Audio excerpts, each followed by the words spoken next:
ಬನವಾಸಿಯು ನಮ್ಮ ಕನ್ನಡ ನಾಡಿನ ಮೊದಲ ರಾಜಧಾನಿ. ವಿಶ್ವದ ಹಳೆಯ ಭಾಷೆಗಳಲ್ಲಿ ನಮ್ಮ ಕನ್ನಡವೂ ಒಂದು. ಕನ್ನಡ ಭಾಷೆಯ ಅಡಿಪಾಯವು ಈ ಬನವಾಸಿಯಲ್ಲಿ. ನಮ್ಮ ಕರ್ನಾಟಕದ ಮೊಟ್ಟ ಮೊದಲ ಸಾಮ್ರಾಜ್ಯ ಕದಂಬರ ರಾಜಧಾನಿಯು ನಮ್ಮ ಬನವಾಸಿ. ಬನವಾಸಿಯು ಉತ್ತರ ಕನ್ನಡ ಜಿಲ್ಲೆಯ ಸಿರ್ಸಿ ತಾಲೂಕಿನಲ್ಲಿದೆ. ಬನವಾಸಿಯು ವರದಾ ನದಿ ದಂಡೆಯ ಮೇಲಿದೆ.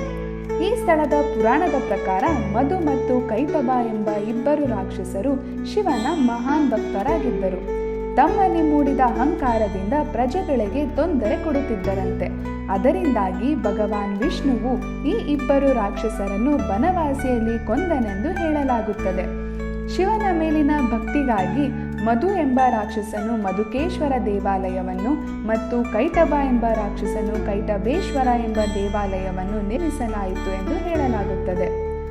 ಮಧುಕೇಶ್ವರನ ದೇವಾಲಯದ ಗರ್ಭಗುಡಿಯ ಮುಂದೆ ಇರುವ ಬಸವನ ಒಂದು ಕಣ್ಣು ಮಧುಕೇಶ್ವರನನ್ನು ಮತ್ತು ಇನ್ನೊಂದು ಕಣ್ಣು ತಾಯಿ ಪಾರ್ವತಿಯನ್ನು ನೋಡುತ್ತಿರುವ ಹಾಗೆ ಕೆತ್ತನೆ ಮಾಡಲಾಗಿದೆ.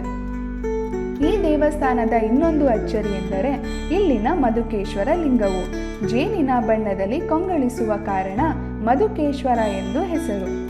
ಕನ್ನಡದ ಮೊದಲ ಕವಿ ಆದಿಕವಿ ಪಂಪ ಬನವಾಸಿಯಲ್ಲಿ ತನ್ನ ಮಹಾಕಾವ್ಯಗಳನ್ನು ಬರೆದರು. ಮಧುಕೇಶ್ವರನ ದೇವಸ್ಥಾನ ಕದಂಬರ ಶಿಲ್ಪಕಲೆಯ ಆಗರವಾಗಿದೆ. ಇದರಲ್ಲಿ ನೃತ್ಯ ಮಂಟಪ, ತ್ರಿಲೋಕ ಮಂಟಪ, ಮುಖ್ಯ ದ್ವಾರದ ಕಲ್ಲಿನ 2 ಆನೆಗಳು, ಕಲ್ಲಿನ ಮಂಚ ನೋಡುವರನ್ನು ಆಕರ್ಷಿಸುತ್ತದೆ. ಈ ದೇವಾಲಯವು ಕರ್ನಾಟಕದ ಶಿಲ್ಪಕಲೆ, ಇತಿಹಾಸ ಮತ್ತು ಧಾರ್ಮಿಕ ಪರಂಪರೆಯ ಮಹತ್ವಪೂರ್ಣ ಸಂಕೇತವಾಗಿದೆ.